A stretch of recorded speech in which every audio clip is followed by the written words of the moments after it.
لو حد فينا نفسه يشوف اللي هيحصل لما ربنا يتوفاه، اللي هو هيحصل ايه يعني لما اموت، او الدنيا هتبقى عامله ازاي، فخلينا نقول الاجابه باختصار ونرجع نشرحها سوا. الاجابه باختصار هو انك تصلي صلاه جنازه واحده، صلاه واحده بس، ودي الاجابه باختصار. خلينا نخش في التفصيل، وهو انك في صلاه الجنازه هتشوف حد مكانك، حد جه الدور عليه يقوم بالدور اللي انت هتقوم بيه في يوم من الايام، فهتشوف انك هتخرج في نعش خشبي ممكن يكون عفى عليه الزمن، ملفوف في قماشه بيضه، وخلاص شايلينك وبيجروا بيك، كل همهم يدفنوك بسرعه. وحتى العربيه اللي هنركبها مش هتكون عربيه نظيفه زي ما احنا متعودين، يعني لا هتكون كيا ولا نيسان خالص. احنا نركب في عربيه بيقولوا عليها عربيه ترحيل الموتى، اللي هو انت خلاص بتترحل، حتى اعز الناس ليك، كل اللي بتحبهم كلهم بيقولوا يلا بسرعه عشان ندفنه، وده الطبيعي اساسا. هتدفن وهيقفلوا عليك وهيحطوا عليك رمل وحجاره في اوضه لوحدك. انا عارف انك كنت بتخاف من الضلمه والوحده، انا عارف، بس هو ده اللي هيحصل. وهيمشوا ويسيبوك وهياخدوا العزا بتاعك 3 ايام وهيحزنوا عليك شهر شهرين، يا عم قول سنين، بس حياتهم مكمله عادي. الوحيد اللي حياته وقفت هو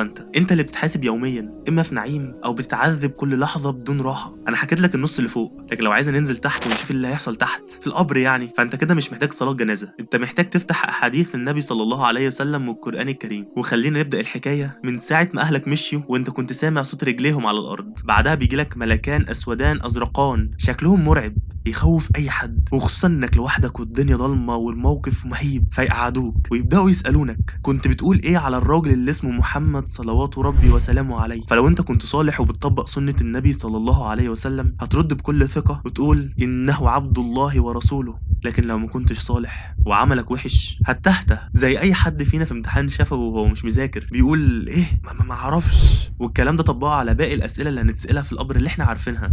لكن المؤمن هيتقال له احنا كنا عارفين انك انت كنت بتقول كده، ويمروه مكانه في الجنة.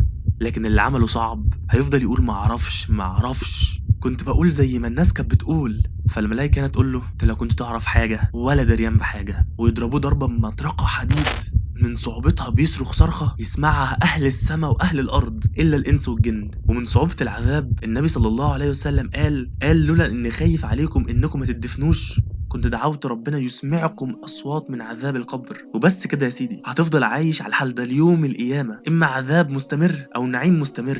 من حظك الطيب ان الفيديو ده جالك في الوقت ده بالذات عشان تلحق نفسك قبل ما الورقه تتسحب منك. ربنا كتير بيبعت لنا رسائل بس احنا اللي ما بناخدش بالنا، واعتبر الفيديو ده رساله ليك. ولو انت دلوقتي في رمضان فالحق اجتهد في الباقي منه، ولو انت دلوقتي في يوم عادي من ايام السنه فخدها قرار انك هتتوب وهترجع لربنا، وتتوب عن كل حاجه خايف تلاقيها في القبر.